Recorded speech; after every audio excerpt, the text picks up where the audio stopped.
Hey everybody, welcome back to the channel. So I'd like to say that it looks like a good chance, good possibility, still has things need to get done that the single track at Penrose will most likely get open. We'll see if that's done before the fall, but it looks like they are going to get it open. A huge shout out and thank you to the Singletrack SQUIDS Facebook group. Check them out. They worked really hard at getting the single track open down in the Penrose Commons area, working with Linda Skinner at the BLM and the Royal Gorge field office down there. So that's been awesome. There's also been other groups. It's not just one group that has got this open, and it's not just one person that has fought. We all have emailed, we all have met with Linda. I met with her over a decade ago about getting single track at Penrose Commons, and the interest was somewhat there, but hey, whatever, it is what it is. At that time they wanted an ATV group out of I think it was out of Denver to give their approval because they're the ones that like take care of the trails. Of course, I've never seen anything about an ATV group, but that's what she said at the time. And at the time, it was like I had no interest in working with an ATV group to get single track open. I thought that was stupid. So it died. But, anyways, I had gone to meetings back then about getting single track open. Other people have gone to meetings with Linda, etc., and the other BLM people down there. The only critique I have is why is Waterfall Trail only going to be the one northern area, and then you have to zigzag and jump on Ridge Trail.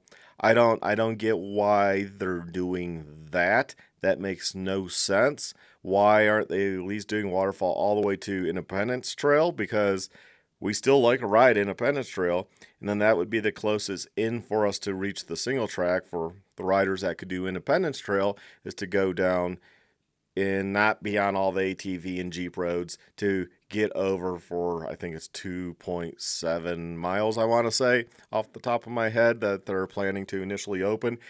And I still do the quotes for open because until it's open, who the hell knows, right? It's got to get done for it to be open.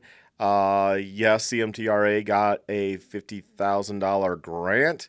Don't really know what that grant necessarily covers, but that doesn't mean that got it open. But yeah, cool. They got a grant. I mean, there's money out there. Groups should apply for that money. And if they can get the grant, they might as well because the money is there already. A lot of people worked behind the scenes to get this open, and that's a lot of you for taking your time and emailing versus it's not just these groups. These groups all want to pound their shit. It's us, it's us.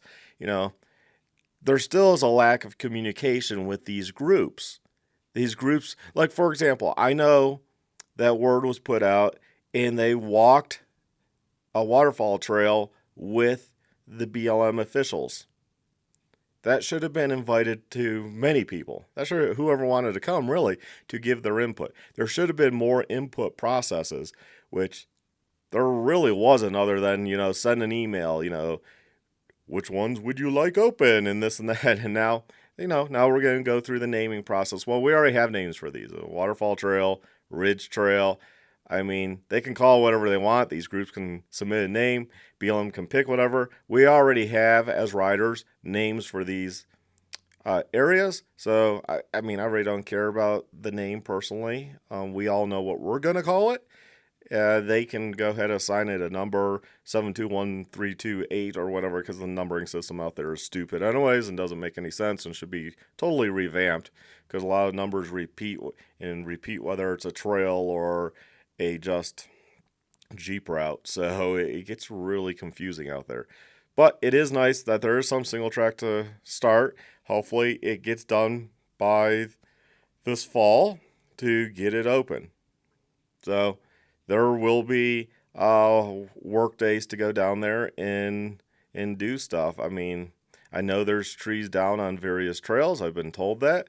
So, and no, I haven't been riding it, but there have been people riding because you go down there and you go by the trail and there's it's burning. All these trails are burning.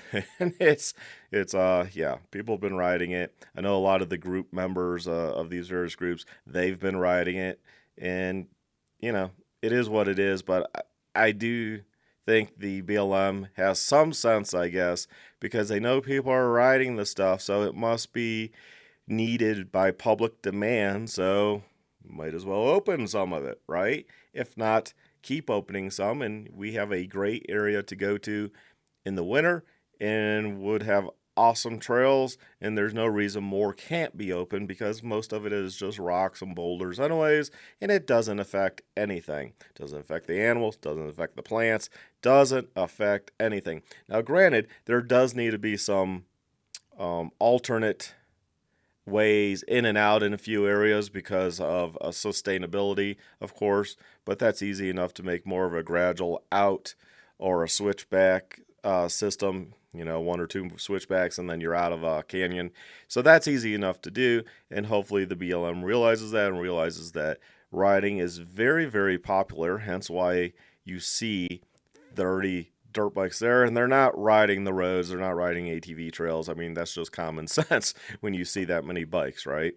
And they're not all on Independence Trail because I've been there when it's been packed this past season, and you know, you see like 5 people on Independence. Where's everyone else? And you can look off and oh yeah, they're riding the illegal stuff. So it is what it is. People are going to do what they're going to do. It is a OHV riding area, so it should be allowed to have more trails there, and it should be an easy process because that whole area to be considered an OHV area had already went through all the studies and this and that. So it shouldn't be hard to do all this stuff. So I don't really know what the 50,000 is going for because a lot of it's volunteer. The trail's already there. The Royal Gorge Field Office has said they already have all the stuff. They have the pinch gates. They have the signs. So that's not an issue. It's not a monetary thing to have those things. So once again, I don't quite know what the 50,000 went to. I guess it was needed, but no one will really explain to people. And that's where the lack of communication. People won't explain. They'll say, you got to come to the meeting. Why don't you come to the meeting? Well, because I can't come to a meeting on a Wednesday at 5 o'clock. Most people work. I'm not 80 years old. I don't have time to go to a meeting. You know, I got a life.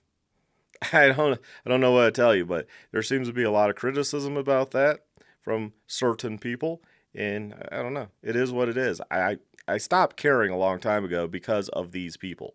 So, you know, I'm thankful that there's trails going to be open, and I thank the Singletrack SQUIDS for really spearheading and working with Linda Skinner to you know, bring information to the Singletrack SQUIDS, to give that information out, and to go and meet with Linda and give input, and that yes, we ride these trails and what have you, and yes, we need these trails because as you see, this is a very popular area. So anyways, I'm just rambling now. So y'all take care, stay well, stay safe, my friends, and get out there and ride.